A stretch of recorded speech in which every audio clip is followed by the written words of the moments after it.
Hello everyone, welcome back to my channel Dapp Dojo. Today we are going to review some characteristics of a smart contract. What is a smart contract? In the previous video, we coded our first smart contract. We did something very simple. However, we didn't define what a smart contract is. Today we are going to do that. Smart contracts are scripts or code that run exactly as programmed without any possibility of downtime, censorship, fraud, or third-party interference. That means that this code will leverage the blockchain technology properties.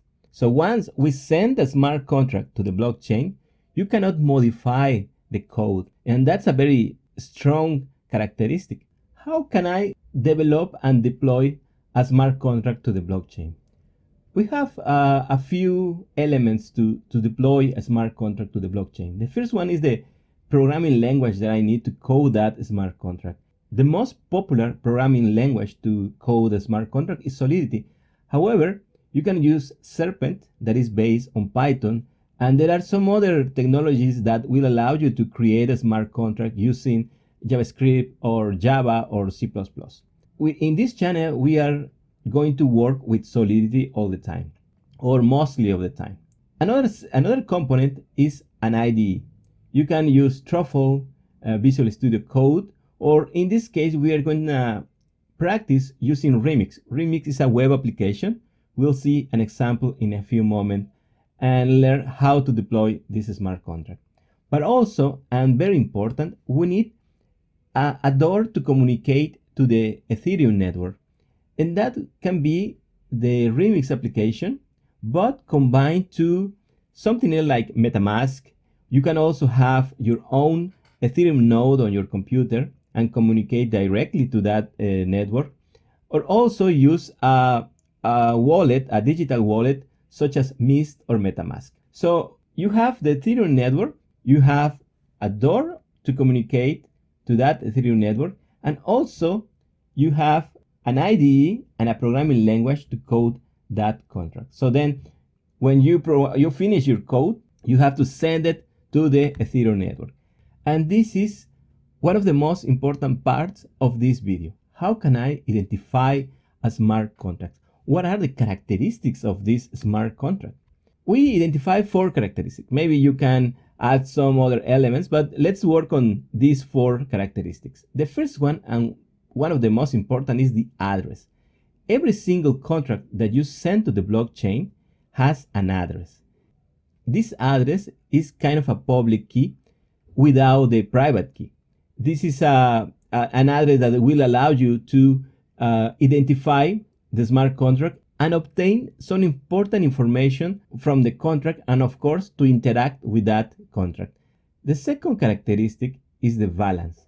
The contract has an internal balance. When you send your contract to the blockchain, you can send Ether to the contract at any time. You can send it when you deploy the contract, or you can send it after that. In that case, the contract needs to be prepared to receive funds. It could be possible for the contract to avoid further deposits after the contract was deployed to the blockchain.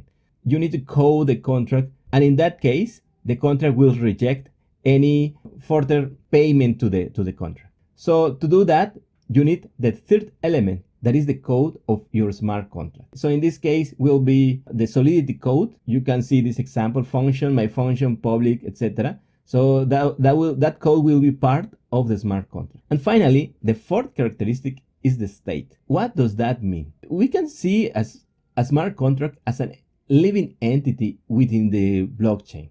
The value of a variable of the smart contract can change. That means that the blockchain will be affected. So in that case, we can say that the smart contract state will change. Why? For instance, if you want to modify the value of this variable, my var, then you have to pay some gas because you are going to modify the state of the blockchain. You're going to change something that will be reflected on every single node within the blockchain network. So let's work with these 4 characteristics by coding an example. Now let's do some coding to show an example of how we can use those characteristics of a smart contract. First, let's select Solidity as our main programming language. So we are going to create a new file. The name for this file will be smart contract.sol, and I'm going to do this a lot bigger for you to see it properly. Okay, let's start with Solidity.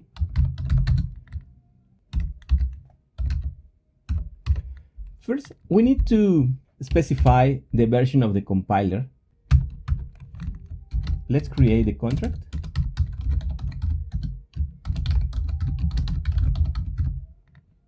The first thing we are going to need here is the constructor.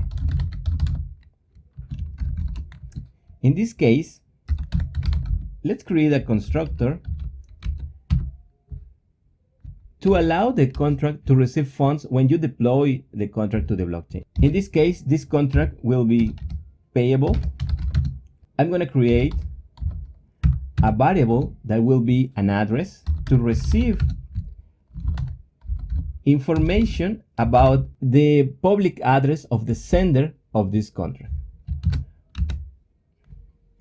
To do that, we are going to need a special property, or you can call it as a special variable or a global variable.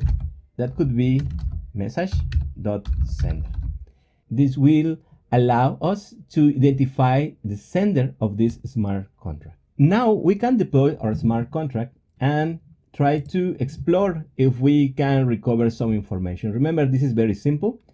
We are using the deploy and run transaction option here in our Remix environment. And we are going to use the first account, the first public account. As you can see, it has 100 Ether. The value, let's change it to Ether. And we are going to send just zero value for this moment. Now, let's send our smart contract to the blockchain. When we deploy the contract, we have very important information. Let's go to this section and review that when you send the smart contract, you can obtain an address.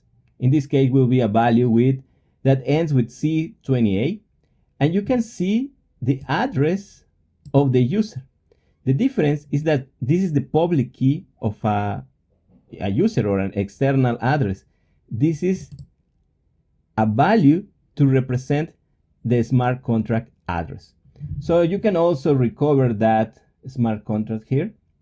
If you go to this section, you can erase the previous one. And you can see here that you can copy the value, in this case, the address of this smart contract, and put it, I'm going to copy it here to see it. And it's the same smart contract address. As you can see here, this is the contract address. We can also recover this address by coding our smart contracts. Let's do that. Function get address.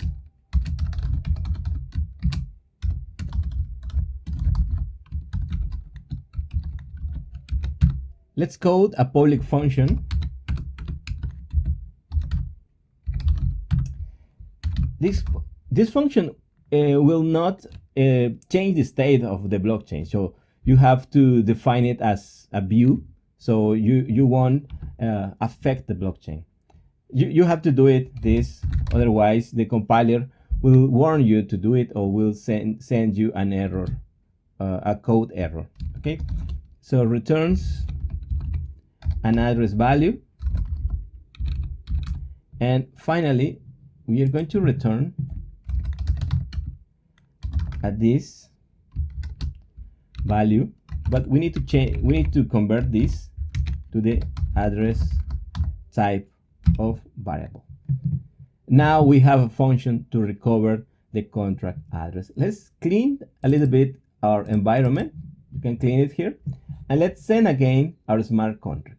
Now let's deploy the contract, and of course you can see that the smart contract is now 485. Remember that every time you send a smart contract to the blockchain will assign a new address to that contract. So you have 485. If we expand this section, now we can see the function that we can call the function get contract address. If we click here, now we have the address of our smart contract that will end with that ends with 485. So far we are good with that. So now we know how to interact with the smart contract address. Now let's create a function to verify the contract balance. It will be something very similar.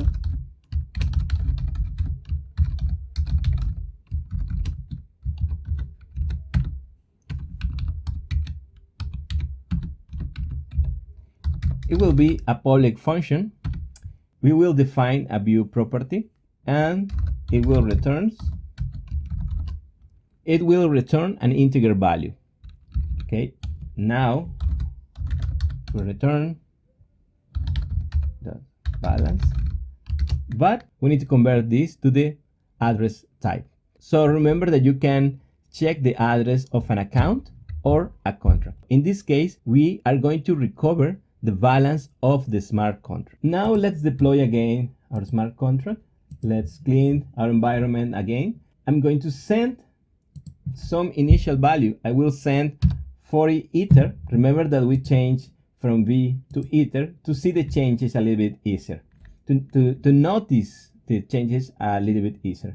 So let's deploy the contract, and then now we have our function. So the sender, we didn't check the sender. The sender was the address that ends with 39E. This is the address, and you can notice here that when this address sent the contract, it sent the contract with 40 ether. So now let's check the contract address.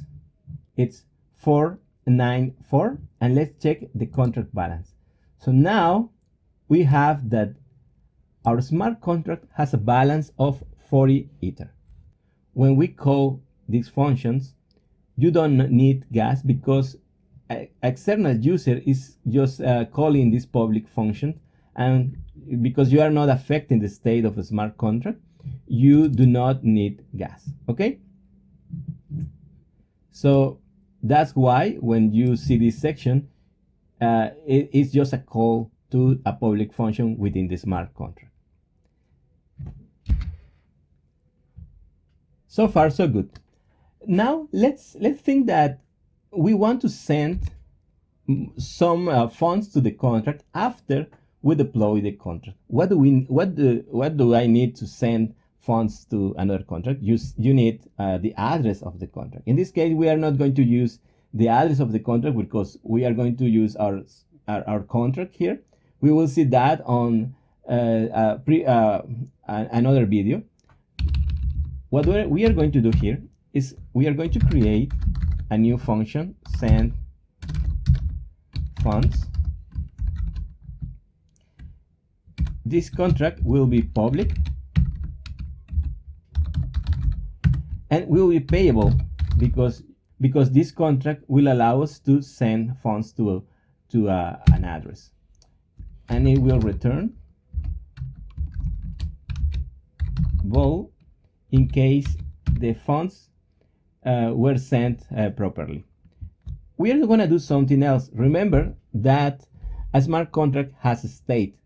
So in this case, we are going to modify that state and we'll see the difference.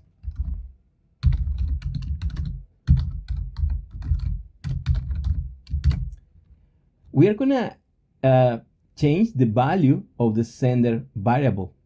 When we send our smart contract for the first time to the blockchain, we send some funds, but also we capture the value of the sender, or we capture the address of the sender, and we storage that information on the sender variable.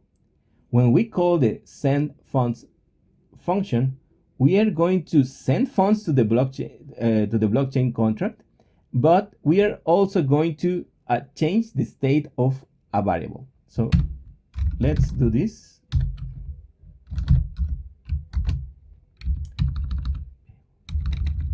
Oh, let's change this typo here. and now we have a function to send funds. Let's clean again our environment, and let's check something here. We are going to use the same address to deploy our contract, and we are going to send 10 Ether. Let's deploy the contract. We can see that we need some Ether. Why? Because you sent a new contract to the blockchain and you change the state of the blockchain. So that will have a cost. Also, you send some balance, and let's check the variables. The sender was the same address that we have been using. The contract balance is 10 Ether. We have the contract address, but now let's send some additional Ether. Let's send 15 Ether, and remember that we have 10 Ether here. Now we are going to send 15 Ether additionally. We do that. Let's get again the contract balance, and now we can notice that we have 25 Ether. The sender variable has the same address, but let's see what happens if we use another address. Let's select this one, for instance, 733C with 100 Ether. We can do this because this contract is public. So remember that when a variable or a contract is public, anyone that has access to the blockchain Ethereum can call those functions and can call that smart contract. Okay, so let's send 35 Ether. We have 25, so let's call the function send funds again. And now we have that the contract balance is equal to 60 Ether. Let's check our sender. Our sender variable also changed, and now is 733C. Finally, we are done with our example. Let's review our slides before finishing this video. To summarize our video, we created a smart contract example to work with the smart contract address, to send balance to the contract. We code some script to interact with our smart contract, and very important, we modify the state of the contract and the blockchain. So I will provide you with these examples in case you want to practice a bit later.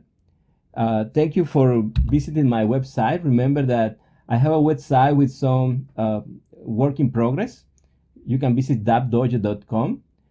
You can follow us on Twitter as well if you want. We'll be publishing some interesting information about smart contracts and blockchain technology. Thank you for visiting my channel. Do not forget to subscribe and follow my channel. That's all for today.